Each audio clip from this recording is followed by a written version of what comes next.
Welcome to this new business building. I'm Dean Georgette Chapman Phillips. Thanks for joining us as we continue to chart the progress of the construction of our new business building. With us today is Robert Douglas, Senior Associate at VMA, the architecture firm that designed our wonderful new building. Welcome, Rob. Thanks, Georgette. It's really great to be here, standing actually on our new building. Your firm specializes in campus planning and design. What are the major considerations when designing a new building on an existing campus? Looking at the existing campus context is really about understanding a school's image, and that's always tied to mission. We spend a lot of time thinking about how the style of our building that we're building on can be tied carefully to the mission. Sometimes in some contexts that's a really cohesive campus context that we're dealing with a particular stylistic approach.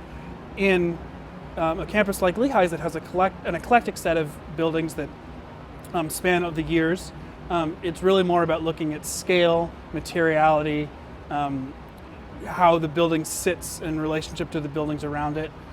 In this building, a really good example of that is the way the base of this building will be built out of stone that's really carefully matched to stone on some of the historic buildings on campus. So you'll see a direct stylistic tie from this building to the historic portion of campus. What are some of the unique challenges you faced with our building? One of the unique challenges of this project is actually the narrowness of the site. We have specific classroom requirements based on the program. The size and proportion of those classrooms is based on the number of students and the technical requirements of how to make that classroom work well.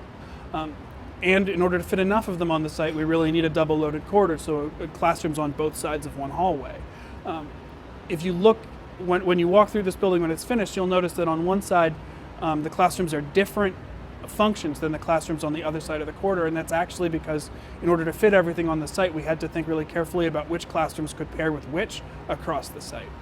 That's very interesting because I know that this is a very, very small footprint that we had to fill.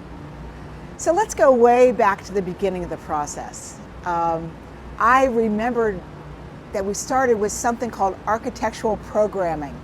Can you explain that and what was the progression of the programming? So in its essence, programming is an exercise of understanding the what and the how much and the how it's composed of any new building.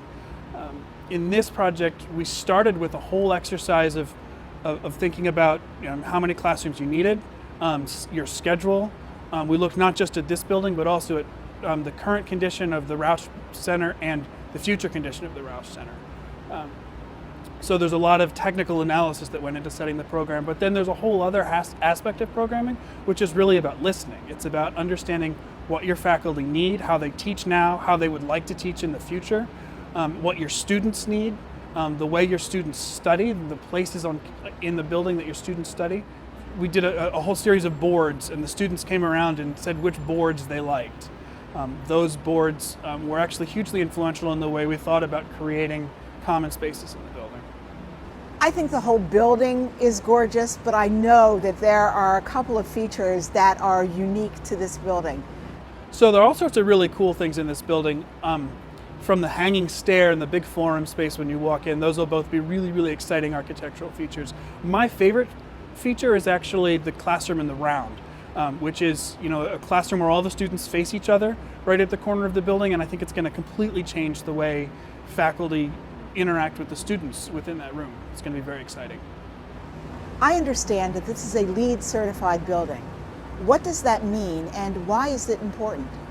Sustainability in general is really important. We all know that 40% of global CO2 emissions come from construction and operation of buildings. So we need to be thinking all the time about how we can do better. As designers, we already know how to reduce energy use in buildings, how to reduce water use in buildings, how to create spaces that have better views and access to daylight, fewer VOCs in the air. We know all of that stuff already. So what LEED really does is gives us a tool to check our progress. And gives a third-party review that allows you as the owner to be able to say, I know that this building was actually built to the standards that we aspire to. When you see that LEED plaque on the door, you know that means that the building was really built to a standard that you expected. Well, we're standing up here on what will be the third floor of the building. What's the next phase in construction? So concrete should be finished by the end of this month. The next thing you'll really start to see, you can already start to see as you walk around, hangars for mechanical equipment. So you'll start to see mechanical equipment coming in, ducts and pipes, as well as the outside skin of the building is going to start going on. So you'll start to see the exterior framing and probably right at the same time the interior framing. Thanks for joining us today, Rob. Thank you for inviting me. Hit subscribe so you don't miss an episode.